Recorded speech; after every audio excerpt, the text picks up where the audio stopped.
আজকে Microsoft Excel এর basic concept বা বেসিক ধারণা নিয়ে ডিসকাস করব। আপনি দেখতে থাকুন। আমরা কম্পিউটার টিউটোরিয়ালস আর কম্পিউটার প্রবলেম সলভিং নিয়ে ভিডিও বানাই। যদি আমাদের ভিডিও ভালো লেগে থাকে তাহলে অবশ্যই একটা লাইক এবং আমাদের চ্যানেলটাকে সাবস্ক্রাইব করবেন এই ধরনের ভিডিও দেখার জন্য। ওকে, তো চলুন আমরা বেসিক এক্সেল এর কিছু শিখি। কম্পিউটার স্ক্রিনের দিকে যাই। গাইস, আমরা কম্পিউটার স্ক্রিনের উপর চলে এসেছি। এখান থেকে আমরা টাইপ করব এক্সেল। এক্সেল টাইপ করার পর আমরা এক্সেল সফটওয়্যারটাকে ওপেন করে নেব।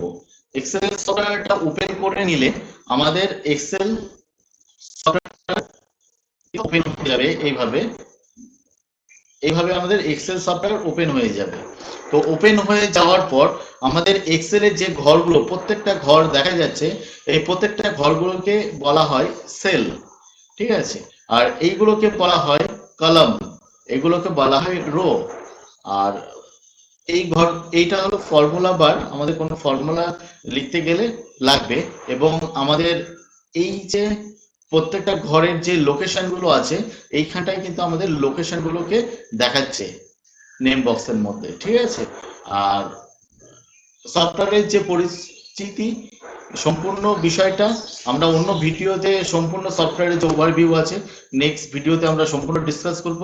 ওকে, তো আমরা নর্মালি এক্সেল সম্বন্ধে কিছু কাজ শিখব, তার জন্য আমি আর ভিডিও বড় করলাম না। ওকে, তো এই কলামগুলোকে আমরা এইভাবে বড় করতে পারি, এই রোগুলোকে আমরা এইভাবে বড় করতে পারি, ছোট বড় করতে পারি।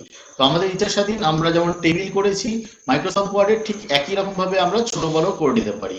আমরা এখানে প্রত্যেকটা ঘরে আমরা লিখতে পারি, হয়তো লিখলাম সিরিয়াল নাম্বার, এটা লিখলাম আমরা হয়তো নেম, এটা লিখলাম অ্যাড্রেস, এটা লিখলাম ফোন নাম্বার, এটা লিখলাম ডিমাস, কোনো কিছু ডিমাস, আরো কিছু আমি চাইলে লিখতে পারি। তো মোটামুটি আমি জাস্ট কিভাবে করতে হবে সেই বিষয়টা আমি দেখিয়ে দেবো। তো আমি এখান থেকে এই ঘরটাকে আমি ছোট করে দিলাম। নেম লিখতে একটু জায়গা বেশি লাগবে, একটু বড় করলাম। জায়গা বেশি লাগবে, একটু বড় করলাম। ফোন নাম্বারে একটু জায়গা লাগবে, লিখলাম। আর রিম্যাক্সের ঘরটাকে একটু বড় রাখলাম। আচ্ছা, এইভাবে আমি করলাম। এই লেখাগুলোকে যখনই কোনো কাজ করব তখন আমাদের সিলেক্ট করে নিয়ে কাজ করতে হবে। তো আমরা সিলেক্ট করে নিলাম। সিলেক্ট করে নিয়ে এবার আমরা এখান থেকে সাইজ বড় করলাম। যে সাইজ আছে এখানটায়, যে সাইজ আছে, আমরা যতটা সাইজ আমাদের হেডিং এ চাইছি তত বড় সাইজ আমরা এখান থেকে নেব, এখান থেকে বোল্ড করে দেবো, মোটামুটি দিলাম। এরপর আমরা এটা অ্যালাইনমেন্ট, আমরা সেটাকে সেন্টার করে দিলাম। আমাদের text alignment left right centre, আমরা সেন্টার করে দিলাম। এখান থেকে আমরা এ আছে, এটাকে আমরা কালার করে দিলাম, একটু যে কালারটা আমাদের পছন্দ একটু কালার করে দিলাম। ওকে, উপরে আমাদের একটা হেডিং লিখতে হবে, আমরা হেডিং এর জায়গাটা লেখা হয়নি। তো হেডিং লেখার জন্য আমরা এখান থেকে আরেকটা রো নেব। তো এখান থেকে আমি রাইট ক্লিক করলাম। রাইট ক্লিক করার পর ইনসার্টে গেলাম। ইনসার্টে যাওয়ার পর এখানে কিন্তু আমাদের একটা রো তৈরি হয়ে গেছে। আমি এই রোটাকে যতটা প্রয়োজন ততটা আমি মার্জ করব। এই রোটাকে আমি এইভাবে সিলেক্ট করলাম, করে মার্জ এন্ড সেন্টার করলাম।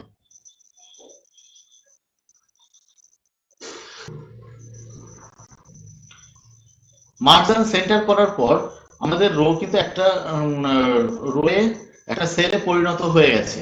ওই প্রত্যেকটা রোকে আমরা একটা সেলে কম্বাইন করে একটা সেল বানিয়ে নিলাম। এই সেলের মধ্যে এবার লিখলাম যে আমাদের স্টুডেন্ট ডিটেলস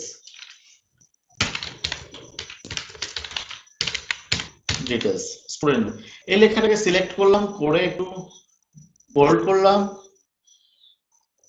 লেখাটার সাইজটা বড় করলাম, আর একটু চাইলে আর একটু বড় করে নিতে পারবো। আচ্ছা, এই ঘরটাকে আমরা একটু বড় করে দিলাম। আচ্ছা, বড় করে দেওয়ার পর এই ঘরগুলো কিন্তু অটোমেটিক আমার কিন্তু হয়ে গেল।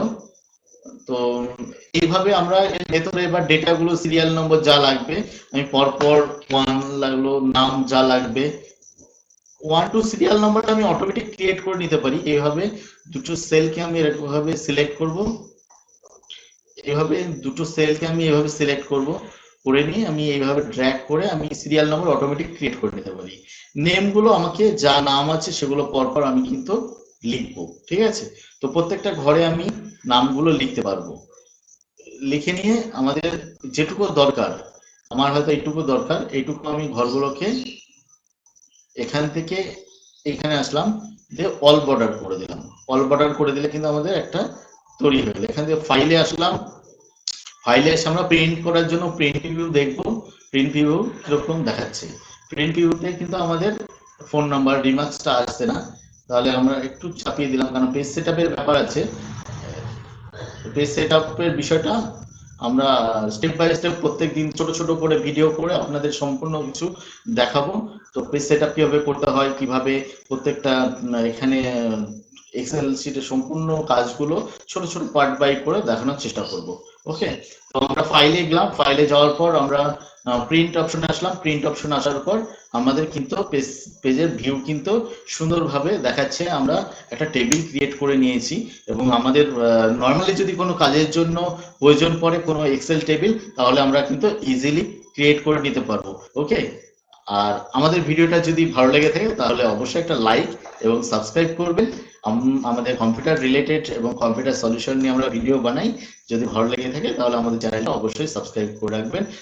ভালো থাকবেন, সুস্থ থাকবেন। Thank you.